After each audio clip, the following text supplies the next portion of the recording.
올여름 마지막 황금 연휴에 또 주예 전에 나온 여러분들 한 사람 한 사람을 주님의 이름으로 사랑하고 축복합니다. 저는 초등학교 6학년 동창들 카톡방이 있는데 제가 이렇게 어제 보니까 제 친구 하나가 아침 9시 반에 가평으로 출발한다 이렇게 써놓고 저녁 때 이제 도착해서 밥 먹고 잔다 이렇게 메시지가 이렇게 떴더라고요. 굉장히 오랜 시간 아마 많은 사람들이 밖으로 나간 것 같아요. 우리 교인들 중에도 또 여러 가지 일로 또 아직도 볼리비아와 아프리카 단기 선교로 나가 있는 교인들이 많습니다. 오늘 이제 고린도전서 6장 1절부터 11절까지의 말씀을 가지고 법대로 한다고요 라고 하는 제목으로 말씀을 나누려고 합니다. 제가 더 묻지 않겠습니다. 여러분들이 분명히 6장을 읽어 오셨으리라. 그래야 제가 설교가 편안할 것 같아요. 자, 우리는 법을 만들면 진리와 정의가 이렇게 수호되리라고 생각합니다. 오늘 제가 말씀을 준비하면서 제가 참 힘들게 이 자리에 섰습니다. 왜냐하면 여러분들이 이 말씀 가운데 오해가 없었으면 좋겠다. 오늘 새벽에 저는 어머니 기도실에서 기도하면서 하나님, 정말 이 말씀이 하나님의 말씀으로 우리들에게 들려질 수 있도록 성령님께서 역사하여 주옵소서. 저는 기도하고 이 자리에 섰는데 왜 제가 이런 이야기를 하는지, 왜 오해가 없었으면 좋겠는지 여러분들이 정말 깊이 이 말씀을 들었으면 좋겠습니다. 우리는 종종 이런 이야기를 듣습니다. 법대로 합시다. 그리고 많은 사람들이 나는 법을 어기지 않았습니다 이런 이야기를 하는데, 그런 이야기를 하는 사람을 보면 참 저 사람 괜찮다는 생각보다 참 얄밉다 이런 생각이 들 때도 있습니다. 법대로 했는데, 법을 어기지 않았는데. 우리나라에는 나라의 법보다 더 무서운 법이 하나 있다 그러죠. 국민 정서법. 이거 어기면 참 힘들다고 합니다. 근데 정말 우리들이 법들을 많이 이야기하지만 우리 크리스찬들에게 정말 중요한 법이 있다면 그것은 하나님의 의와 하나님의 법이 아닐까. 저는 오늘 여러분들에게 법대로 한다고요 라고 하는 이 제목의 말씀을 통해서 어떤 합리적인 사고나 상식적인 그런 설교를 하려고 하지 않습니다. 그래서 제가 힘들다는 겁니다. 저는 오늘 합리성, 상식이 아니라 오늘 성경적인 설교를 제가 여러분들에게 하고 싶은데, 이 성경의 말씀이 여러분들의 합리성과 상식을 뛰어넘는 그런 오해가 있지 않은 말씀이 되었으면 좋겠다, 그런 생각으로 말씀을 드립니다. 오늘날 우리들이 한국교회를 많이 걱정합니다. 걱정하는 교회들마다 동일한 현상들이 일어나고 있습니다. 교회의 문제를 가지고 법정에서 싸운다는 겁니다. 왜 우리는 문제가 생겼을 때 하나님 앞에 그 문제를 들고 나가기보다 세상의 법정으로 나갈까요? 오늘 고린도 교회에도 이런 문제가 있었던 것 같습니다. 이유는 너무나 명확합니다. 우리는 결론을 알고 있습니다. 하나님 앞에, 하나님 법 앞에 나아가면 우리 자신이 손해볼 것이 뻔하기 때문에 우리는 하나님의 법에 서려고 하지 않습니다. 마태복음 5장 40절에서 42절까지에 보면 예수님께서 이렇게 말씀하셨습니다. 또 너를 고발하여 속옷을 가지고자 하는 자에게 겉옷까지도 가지게 하며, 또 누구든지 너로 억지로 오리를 가게 하거든 그 사람과 심리를 동행하고, 내게 구하는 자에게 주며 내게 꾸고자 하는 자에게 거절하지 말라. 이게 세상의 법에 의하면 이것은 합리적이거나 상식적인 문제는 아닌 것 같습니다. 지난주의 말씀을 기억하시나요? 제가 참 설교하기 힘들다고 생각하는 음행에 대한 문제를 다루었습니다. 그런데 오늘 6장으로 넘어와서 5장과는 전혀 관계가 없는 것 같은 음행과 이어서 송사에 대한 문제가 나오고 있습니다. 그런데 이것은 관계없는 것이 아니라 당시 헬라 사람들의 문화에 의하면 그들은 무슨 문제가 생기면 법적인 이런 다툼도 했지만 공공극장에서 누가 옳은가를 공개적으로 토론했다 그래요. 그러니까 이 음행에 대한 문제도 교회 안에 있었던 문제 중에 하나일 것이고, 교회 안에 어떤 문제가 생기면 그들은 모여서 사람들을 설득하고 많은 사람들의 동의를 얻으면 그 문제가 해결되었던 것 같아요. 여러분, 많은 사람들을 설득하고 그들이 동의하면 그것이 해결되었다. 제가 이런 말을 하면 여러분들 어떻게 생각할지 모르지만 저는 참 나쁜 제도 중에 하나가 민주주의라고 생각하거든요. 왜? 민주, 대의, 사람들이 원하면 모든 사람들이 원하는 것이 진리처럼 생각되는 것, 저는 그것이 옳다고만은 말할 수 없을 것 같아요. 사실 우리들이 해야 되는 일이 무엇일까? 많은 사람들이 생각하는 것이 옳을 수도 있지만 적은 사람들이 생각하는 그것이 진리고 그것이 옳은 일이라면 많은 사람들을 끌고 갈 수 있는 용기도 우리들에게 필요한데, 요즘 우리는 여론조사, 사람들이 어떻게 생각하느냐에 따라 이 나라가 휘둘릴 때가 참 많다는 생각을 해요. 제가 대학교 강의를 할 때 아마 한 학기에 한두 번쯤은 학생들이 저를 찾아와서 이런 이야기를 했던 것 같아요. 교수님, 학생들 행사가 있어서 축제가 있어서 부득이하게 휴강을 좀 해주셨으면 좋겠는데 어떻게 하죠? 굉장히 난처하게 이야기를 하면 저는 그 이야기를 들을 때마다 속으로 너무너무 기쁜데 표시도 못 내고, 야, 휴강은 너희만 좋은 게 아니라 나는 더 좋아. 근데 생각해 보세요. 휴강하는 것이 아이들에게 좋고 교수에게 좋다고 해서 그것이 옳은 일일까요? 여러분, 우리의 마음을 기쁘게 한다고, 우리들 모두가 동의한다고 그것이 옳은 일이 될 수는 없는데, 우리는 사람들이 좋아하는 일이라면 따라갑니다. 이것을 우리는 세상 풍조라고 말을 하죠. 한국 교회 안에 많은 문제들이 생기기 시작하면서 유행처럼 법정의 문제들을 가지고 가는 일들이 생겼고, 몇 년 전에는 우리 교회 장로님들도 저에게 이런 건의를 했어요. 목사님, 우리 교회도 확실한 규정이 있어야 될 것 같습니다. 교회에 법이 있어야 무슨 일이 일어날지 모르니 그 규정을 정하면 좋겠습니다. 그래서 우리도 그런 작업을 하고 있습니다. 법이 필요합니다. 규정이 필요합니다. 근데 제가 장로님들께 이런 이야기를 한 적이 있어요. 장로님, 저도 법이 필요하다고 하는 것을 압니다. 그러나 만일 우리가 만든 이 법이 우리 교회 안에서 적용되는 순간이 온다면 이미 교회는 끝난 것이 아니겠습니까? 법이 필요 없다고 하는 것이 아니라 법이 적용될 수밖에 없는 상황이 우리들 가운데 온다면 하나님의 은혜와 하나님의 뜻은 어디에 가 있겠습니까? 교회를, 아니 세상을 판단해야 될 교회가 교회의 판단에 대한 문제를 가지고 세상 법정에 가서 무엇이 잘못됐는지 우리를 판단해 주십시오라고 이야기한다면 이미 교회와 우리 신앙의 권위는 땅에 떨어져 버린 것이 아니겠습니까? 제가 여러분들에게 오해하지 말라는 겁니다. 교회가 문제가 생겼을 때 세상 법정으로 가지 말고 우리끼리 알아서 그냥 대충 해결합시다, 이런 의미보다 더 깊은 의미를 가지고 오늘 사도 바울이 이야기를 하고 있어요. 사도 바울은 오늘 본문 말씀 가운데 이게 말이 됩니까? 그렇게 교인들에게 항변하고 있는데, 제가 유진 피터슨의 메시지 성경을 요약해서 읽어드릴 텐데 한번 들어보십시오. 그리스도인의 가족인 교회 안에서 그 문제를 해결하지 않고 하나님의 방식을 전혀 모르는 세상 법정으로 앞장서 가다니 그것이 말이 됩니까? 어째서 여러분은 다른 면에 있어서는 신뢰하지 않는 세상 사람들에게 그 일을 맡겨 판결을 받으려고 합니까? 정의의 하나님을 믿지 않는 그들이 어찌 정의로운 판결을 내리겠습니까? 이런 법정 다툼은 여러분의 공동체에 흉한 오점이 되고 말 것입니다. 차라리 부당한 취급을 받더라도 그냥 받아들이고 잊어버리는 편이 더 낫지 않겠습니까? 지금 여러분이 벌이고 있는 일은 더 많은 부당행위와 불의가 일어나도록 기름을 끼얹는 격입니다. 여러분의 영적 공동체에 속한 가족들에게 더 많은 상처를 안겨줄 뿐입니다. 사실 오늘 말씀은 제가 너무너무 힘들게 준비하고 오늘 이 자리에 섰어요. 왜냐하면 저도 지금 한국 교회를 바라보며 우리가 속한 감리교단을 바라보며 너무너무 불의한 일이 많기 때문에, 저도 싸워야 된다고 생각하고 이 문제를 해결해야 된다고 생각하는 사람이기 때문에 이게 너무너무 힘든 거예요. 아무리 우리들이 해결해야 될 문제지만 이 불의한 문제를 가지고 세상 사람들, 세상 법정에 가서 우리들이 해결함을 받는 건 아니기 때문이죠.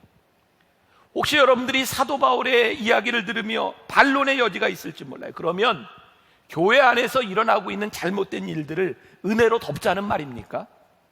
은혜라고 하는 이름으로 교회 안에 불의한 일이 판을 쳐도 된다는 말입니까? 오늘 사도 바울의 이야기는 그런 의미가 아닙니다. 제가 적어도 사도 바울의 이 글을 읽으며 제가 이해하는 것은 진정한 하나님의 은혜와 진리가 살아있다면 우리들이 왜 세상 법정에 가서 세상 사람들에게 우리들의 문제를 맡기겠습니까? 세상을 찾아가는 우리들에게는 하나님의 은혜가 떠났고 하나님의 진리가 존재하지 않기 때문에 우리가 세상에 나아가 수치를 당하는 것이 아니겠습니까? 문제를 그냥 놔두자고 하는 것이 아니라 자정 능력을 상실한 교회에 대한 아픈 질책을 사도 바울이 하고 있는 거예요. 왜냐하면 교회가 해결하는 문제의 방법과 세상이 해결하는 문제의 방법은 다른 차원의 문제이기 때문입니다. 여러분, 우리가 교회의 문제와 성도들의 문제를 가지고 세상 사람들 앞에 나아가 재판을 받고자 할 때 하나님의 주권은 더 이상 교회 안에 존재하지 않습니다. 아니, 더 심각하게 이야기한다면 더 이상 교회와 하나님의 사람들이 하나님을 믿지 않는다는 증거입니다. 오늘 우리들 가운데 하나님을 믿는다고 하는 이것은 무엇일까? 오늘 본문 말씀 1절에 보면 불의한 자들이라는 말이 나옵니다. 우리가 오늘 읽지 않았는데 이런 말이에요. 너희 중에 누가 다른 이와 더불어 다툼이 있는데 구태여 불의한 자들 앞에서 고발하고 성도 앞에서 하지 않느냐. 여러분, 이 말을 오해하지 마세요. 세상의 법정이 불의하다 이런 말이 아니라 여기에서 불의한 자들이라고 하는 말은 하나님의 방법을 모르는 자들이라는 뜻입니다. 세상 법정에 대해서 우리들이 설 수 없는 이유는 세상은 하나님의 방법을 모르기 때문에 그것이 불의하다는 거예요. 왜? 하나님은 하나님의 방법으로 해결하시기 때문입니다. 우리가 세상 법정에 설 수 없는 하나님 앞에 서야만 되는 것은 우리 성도들의 자존심입니다. 우리 교회의 자존심입니다.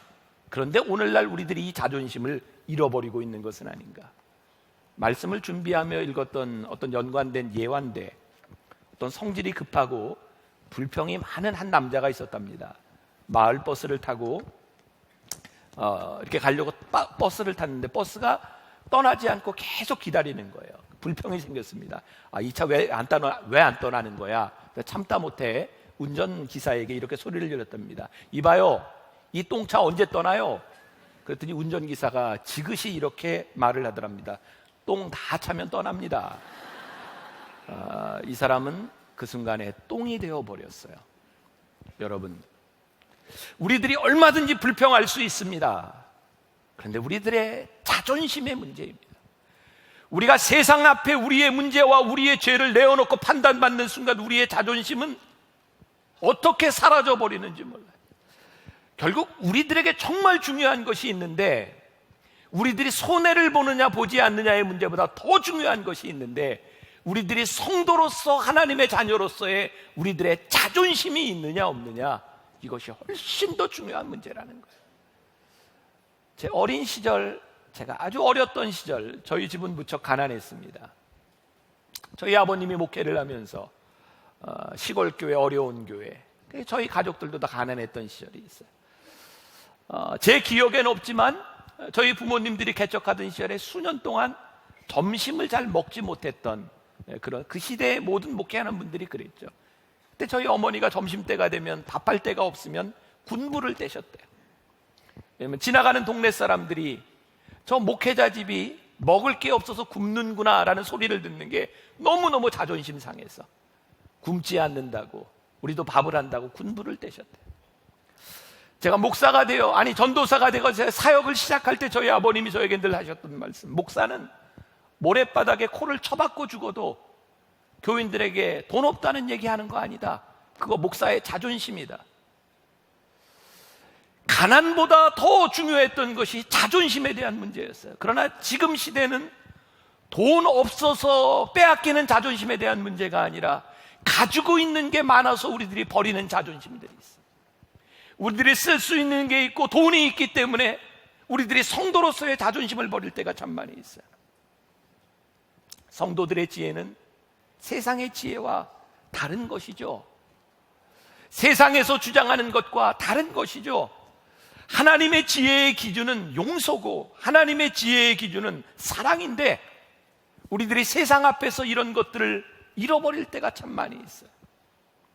교회는 정의가 이루어지는 곳이 아닙니다. 교회는 하나님의 뜻이 이루어지는 것입니다. 우리가 종종 착각합니다. 정의, 공의 중요한 일이기는 하지만 그것을 뛰어넘는 하나님의 뜻이 교회 안에는 존재할 때 교회는 힘이 있고 교회는 자존심이 있는 것입니다. 제가 만나교회 담임 목사가 된 지 얼마 되지 않았을 때 저는 연세가 많은 장로님들과 함께 이 교회 목회를 시작했어요. 1년에 한 번씩 하는 중요한 회의가 당회였습니다. 우리 교회는 당회에 별로 이렇게 관심들이 없으신 것 같아요. 많은 사람들이 참석은 안 하지만 우리 중직들은 늘 참석을 합니다. 그때 한 몇 년 동안 그랬던 것 같아요. 당회를 할 때면 장로님 중에 어떤 분이 저에게 이렇게, 저희 감리교회는 장정, 법이 있어요. 목사님, 법에 의하면 이러이러합니다. 그럼 제가 그때마다 이렇게 대답을 했던 것 같아요. 우리 은퇴하신 분들 기억하시는지 모르겠어요. 죄송합니다, 제가 법을 잘 몰라서요. 그러면 한 번도 예외 없이 목사님 그게 법적으로 그게 아닙니다 라고 얘기하셨던 분이 제가 법을 잘 몰랐습니다 그러면 그런 때는 이렇게 해결하는 겁니다, 답도 알고 계세요. 그래서 저는 법을 잘못 지켜서 우리 교회에 문제가 생겼던 적이 없습니다.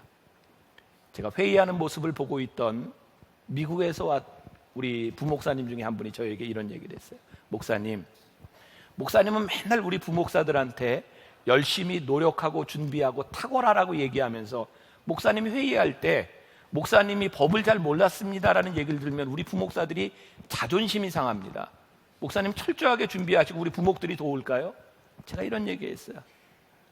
나도 회의 들어오기 전에 모든 규정과 법을 보고 옵니다.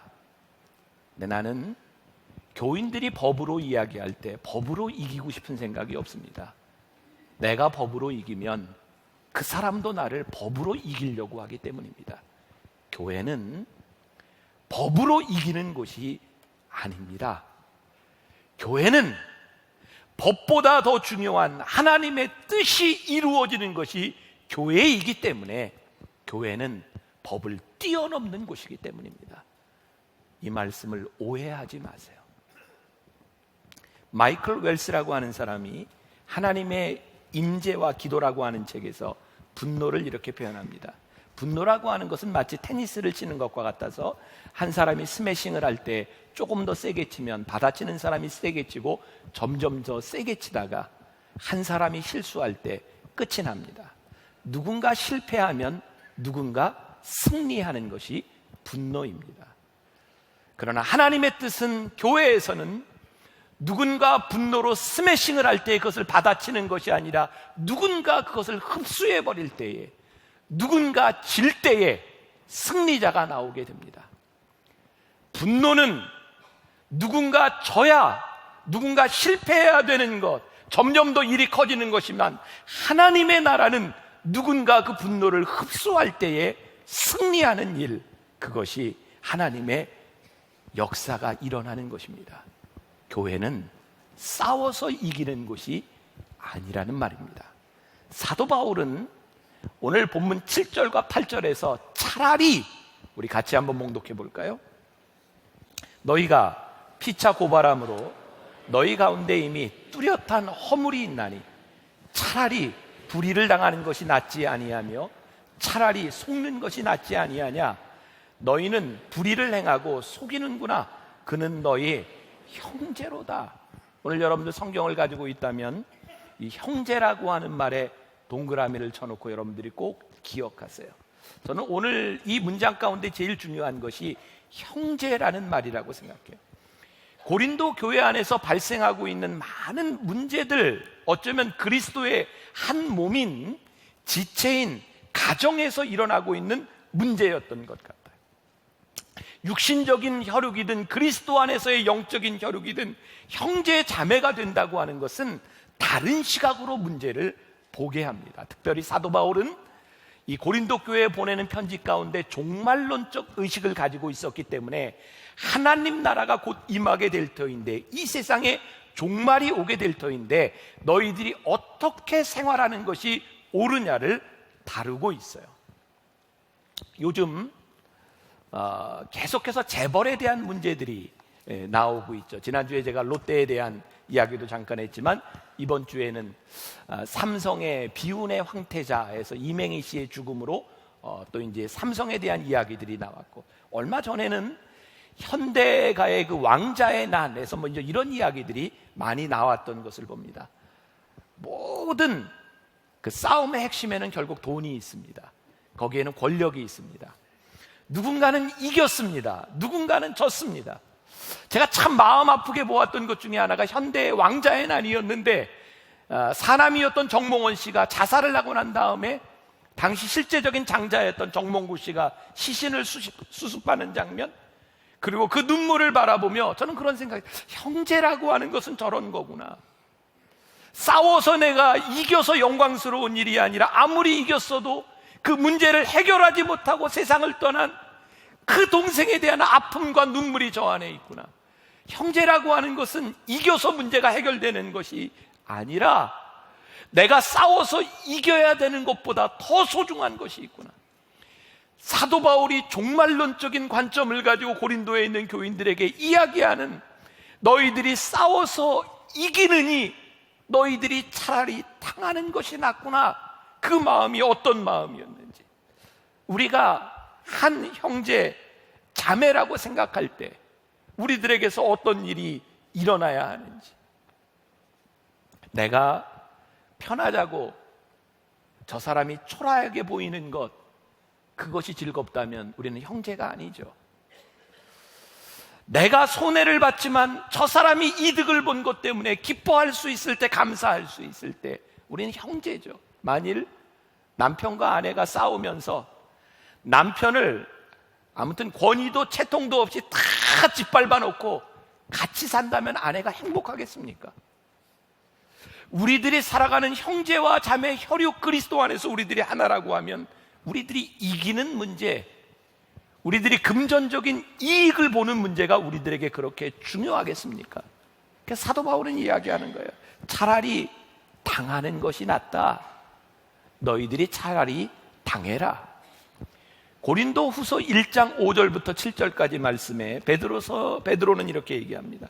그러므로 너희가 더욱 힘써 너희 믿음의 덕을, 덕의 지식을, 지식의 절제를, 절제의 인내를, 인내의 경건을, 경건의 형제 우애를, 형제 우애의 사랑을 더하라. 믿음이 있다고 하는 것은 덕이 있다는 것이고, 형제 자매 간에 우애가 있다는 것이고, 그래서 믿음은 추상적인 것이 아니라 우리 믿음의 공동체에서 형제 자매 간에 살아가는 일 가운데서 우리들에게 구체적으로 드러나는 일. 만일 우리들 스스로가 믿음이 있다고 생각하면 우리들에게 덕이 없고 지식도 없고 형제 자매 간에 우애도 없고 사랑도 없다면 우리는 믿음이 있는 것이 아니에요. 너희들에게 믿음이 있다면 차라리 불의를 당하는 것이 낫다. 너희들이 손해를 보는 것이 낫다. 오늘 우리들 가운데서, 믿는 이들 가운데서 일어나는 많은 다툼들 가운데 사실은 우리들이 잘못했기 때문에 일어나는 일이 아니라 내가 잘못하지 않았다는 것을 증명하기 위해서 바득바득 싸우고 있는 우리 그리스도인들의 모습을 바라보며 사도 바울이 하고 싶었던 이야기가 무엇인가? 너희들에게 옳은 것보다 더 중요한 것이 있느니라. 그것은 하나님이 기뻐하시는 일이 무엇일까? 옳은 것보다 더 중요한 일이 있느니라. 만일 예수님께서 십자가에 달리시던 그 순간에 사람들이 예수님을 향해 손가락질했던 것처럼 내가 하나님의 아들이라면 내려와 보라고, 내가 잘못이 없다면 십자가에서 내려와 보라고 이야기했을 때 예수님이 정의롭게 십자가에서 내려오셨더라면, 예수님은 십자가에서 내려오시지 않았습니다.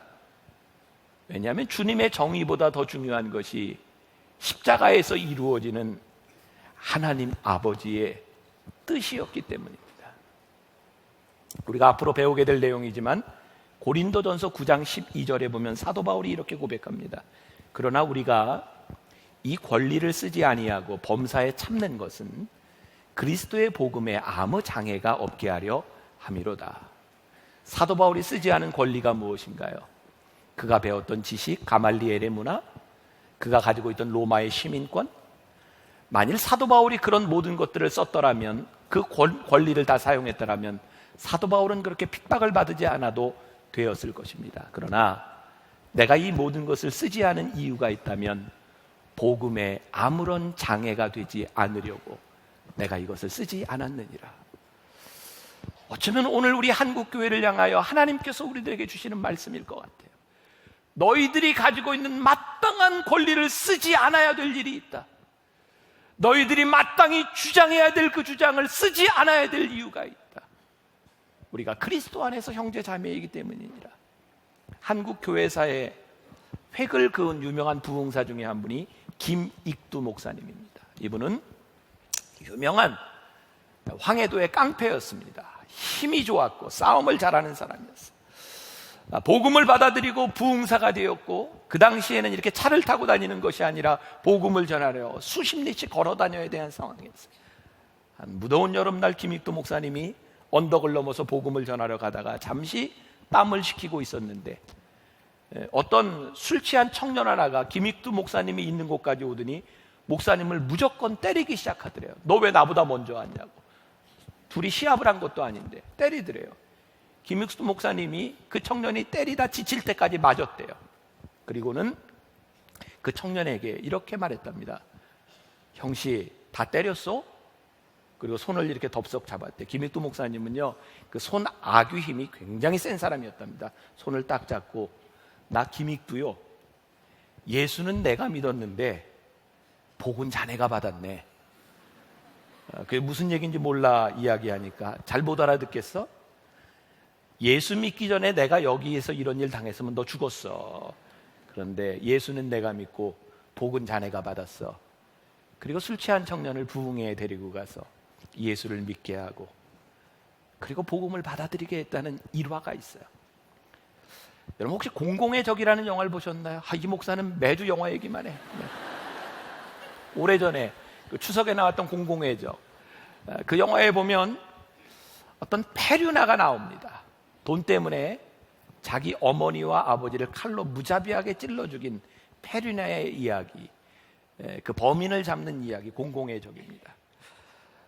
부모를 칼로 무자비하게 죽이던 그 순간에 그 칼에 살인자인 그 아들의 손톱이 잘려나가죠.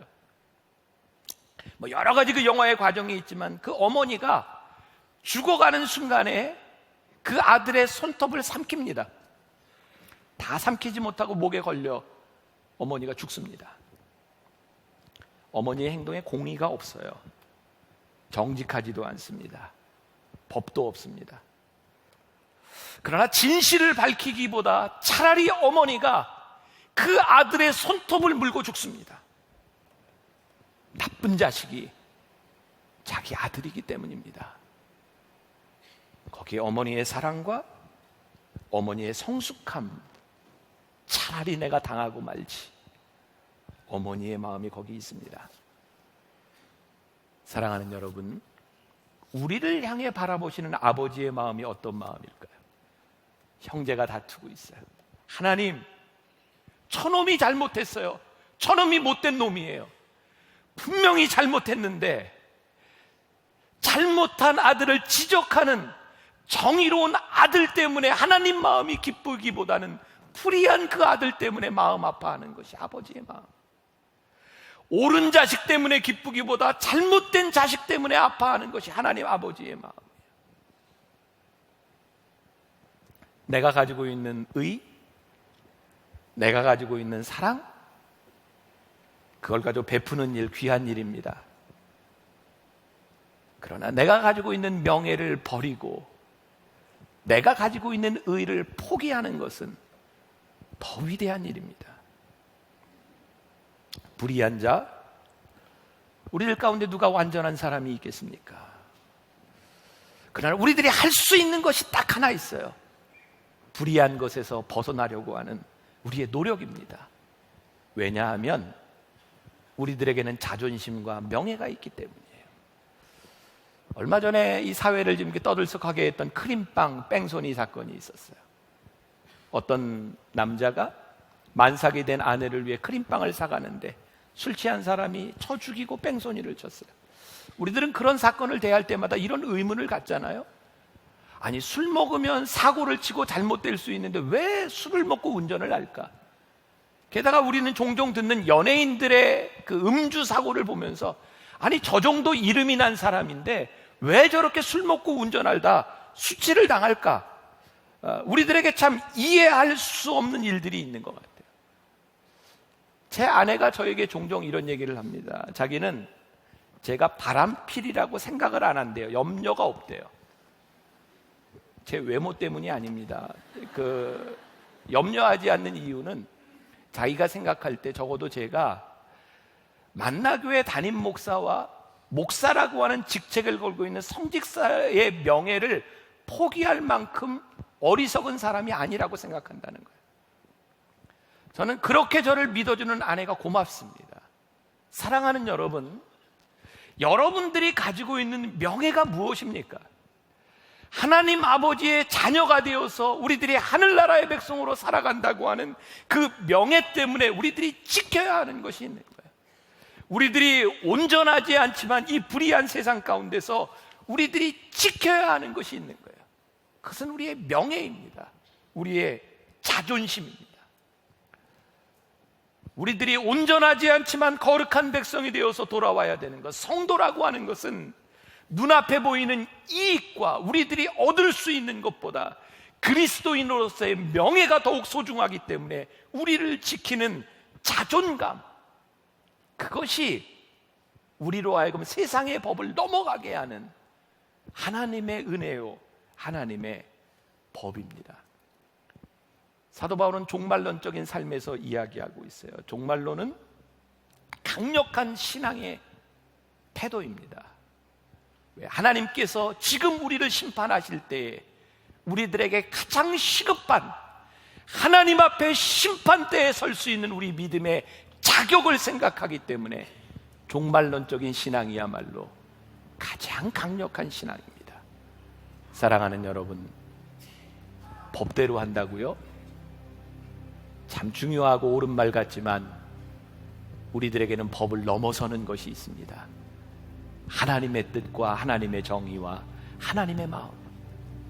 오늘 여러분들이 이 말씀을 듣고 일주일을 나가 살아가는 동안 이 세상의 법을 앞서는 하나님의 마음이 여러분들 가운데 있기를 간절히 소원하고, 하나님의 법으로 살아가는 여러분들에게 주시는 그 자존감을 가지고 다시 이전에 나올 수 있는 귀한 믿음의 백성이 되시기를 주님의 이름으로 간절히 축원합니다.